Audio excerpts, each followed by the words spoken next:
Today is Wednesday, February 6th, 2026. My name is Elliot Moore. I'm a resident here at Church Where You Are, and I'm so excited to be joining you this morning. We are on day 5 of our series, My Big Fat Mouth. But before we get into the devotion today, let me know what the weather is like near you. I figured it was a good time to break out the tropical shirt, get us some warm thoughts going. But as I look out my window, I see snow falling, so it doesn't really line up today. But let me know in the chat.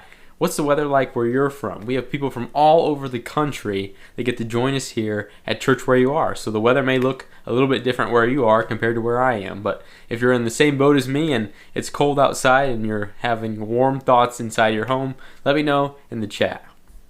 Today's devotion is titled Deflate Lies with Truth. And I'm sure you're familiar with the phrase, it's just a little white lie. We have familiarized ourselves with the phrase saying, it's just a little white lie. It's no big deal. It doesn't hurt anybody. It's not to our spouse or to our boss. It won't hurt anybody, so what's the difference? And the devotion actually mentions this. The idea that we like to dress up our lies with little fancy words so it sounds better. Like things like, I'm just fibbing, or I'm just kidding, or a little white lie. We like to dress up lying so it looks better, or at least doesn't look as bad. And the next thing the devotion said really stuck out to me this morning. It started listing examples of white lies, things that we say on a day-to-day basis that isn't necessarily the truth, but our society has considered it not to be lying. And one of them was, we answer the question, how are you, with fine, to keep people from getting into what we're doing. So when someone asks, how are you, our standard answer is fine. And that stuck out to me because I do this a lot. When somebody says, how are you? I say, I'm fine, or I'm good. How are you? I don't actually go into any detail because I want to keep the conversation rolling. I don't necessarily want them to know exactly what I'm doing in my life. Why is that the case? Why are we not honest with people? But in the same sense, I'm sure you've had the conversation when you said, how are you? And they answer with, well, and they pause, and they start to tell you something bad about their life. And you may have the reaction, whoa, I wasn't expecting that. I guess I shouldn't have asked. Or you really dig in with that person depending on how well you know them. But what if our society was built on truth? What if when somebody asks you, how are you, we answered with, I'm good and here's why. Or I've been struggling and here's why. What if we were honest with ourselves and with our people around us when they asked us even the simplest of questions? The devotion says that all growth starts with honesty. Honesty is the foundation of growth. And in all honesty, God hates lying. But thankfully, He loves the liar. He loves the liar, He just hates when we sin. He hates lie because it's a sin. And He hates when we sin, but He does not hate us. He loves us and wishes that we would stay away from lying and hate and sin. Proverbs 12 verse 22 says, the Lord detests lying lips, but He delights in those who tell the truth. So I want to identify 3 common lies that we tell and how we can break free from those lies, as mentioned in the devotion. So if you read them already, that's great, and I'd like to go over them again. The first one is we lie to ourselves because we are afraid our reality is more than we can handle. And I want to stop right there. This morning, if you're looking for an encouraging word, I am going to give it to you, but not right away. And if you're not new here and you're a mature daily watcher and you've seen me on these dailies, you know that I'm going to give you to it straight. I'm not going to sugarcoat it, and I'm going to say how it is. And there's a reality that we lie to ourselves because we are afraid our reality is more than we can handle, probably because it is. Yep, there it is. I'm not going to give you some, you can do all things through Christ who strengthens you.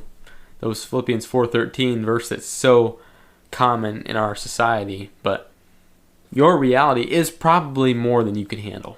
The things you're going through is probably overwhelming. But it is not more than our God can handle. And that's a reality. That is truth. It may be more than you can handle, but it's not more than He can handle. If we give it to Him, if we have surrendered our life to Him, it's not more than He can handle, and He desires to take it from us. He desires us to take that load off of our shoulders and give it to Him. He wants that from us. So we have to stop lying to ourselves and think, oh, if I just don't acknowledge it, if I don't bring it up, or if I don't come to God with it, then I don't have to worry about it. That is worrying about it. It is weighing on you. Surrender it. Be honest with yourselves and with God about what you're dealing with, and I promise He will help you get through it. In fact, the verse I mentioned, Philippians 4:13, says, I can do all things through Christ who strengthens me. But the original translation is, I can endure all things through Christ who strengthens me. It's not He's going to make everything great. He's going to be with you when things are not great. He is made strong in our weakness, the devotion says. He is made strong in our weakness. His glory shines through when we are weak. His strength is shown when we are weak and we're vulnerable. If we allow ourselves to be vulnerable with God, just tell Him how it is. Tell Him that we're scared. Tell Him that we don't think we can handle it. He will be made strong in our weakness. And number 2 is we lie to others because being held accountable is uncomfortable. And again, that's a reality. Being held accountable to what you said you're going to do, or to things, standards that are going to make you better, more godly, are uncomfortable. And the devotion says we confess to God for forgiveness, and we confess to others for healing. And there's no more that needs to be said about that than that. We confess God for forgiveness. We confess to others for healing. When we confess our sins to God, when we confess where we are weak to God, He forgives us. He knows what you and I have done, have thought, have said, but He forgives us right on the spot. There's no, well, if you do this, you're forgiven. When we confess to God, He forgives us. And the reason that we confess to other people that held us accountable to those standards, is for healing, so we can grow, so we can allow the people around us to push us to this higher godly standard. And number 3, we lie to God in fear of Him leaving us. We lie to God in fear of Him leaving us. We think that if we say, well, God, I'm really going to work on these things, and I'm never going to do that thing again. I'm never going to say that thing again. I'm never going to do that thing again. Because we want to hold on to His love, and we think that we have to clean ourselves off in order to earn or deserve that love. And there's a reality that we can't. We do not deserve the love of God. We do not deserve the relationship of God or the forgiveness of God, but He will still give it to you. He knows what you have done. In fact, He knows what you'll do in the future, and you don't even know that. And He still says, I love you where you are, and I want to be in relationship with you. I imagine Him with a contract. And on that contract, you write all the things that you're going to do for God, and He writes all the things He's going to do for you. But on the contract, it says that we are not going to hold up our end of the contract. So let's put ourselves in that situation for a second. Someone hands you a contract, and they say, I want you to sign it. I'm going to give 50%, and you give 50%. And on the contract, it says, I am not going to hold up my 50%. Would you sign it? Would you sign it knowing the other person is not going to hold up their end of the contract, but you're going to hold up yours? Would you sign it? And I imagine all of you are saying, no, I wouldn't sign it. I wouldn't sign it either. If I knew that my partner was going to not hold up their end of the bargain, of the contract, would I sign it? Of course not. But that's what God did for you and I. And not only that, He said, when you don't hold up your end of the contract, I'm going to pick it up for you. Not only did He hold up His end of the contract, but He held up ours as well.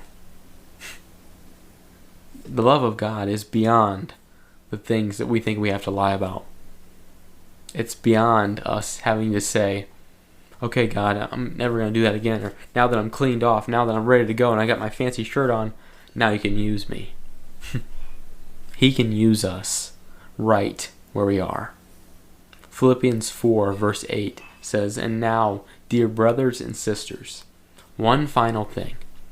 Fix your thoughts on what is true and honorable and right, and pure and lovely and admirable. Think about the things that are excellent and worthy of praise. And that is the love of God. That is relationship with Christ. That's what we need to fix our eyes on, because it is all of those things. So this morning I want to encourage you, let's be more intentional about being truthful in all areas of our lives. Even the simplest, how are you? Let's be more intentional about being truthful. Thank you so much for joining me this morning on another edition of The Daily. If you need prayer and you're watching on your Church Where You Are app, please hit the request prayer button. If you're watching on the Church Online platform, please put it in the chat. If you need prayer, we have a host team that would love to pray over you. And if you're watching on our socials, again, please put it in the chat. We have a team that would love to pray over you. And feel free to reach out to me directly. My name is Elliot Moore. I'm a resident here. You can find me on most socials, Facebook, Instagram. Just feel free to reach out to me directly. Thank you so much for joining me on The Daily, and we'll be back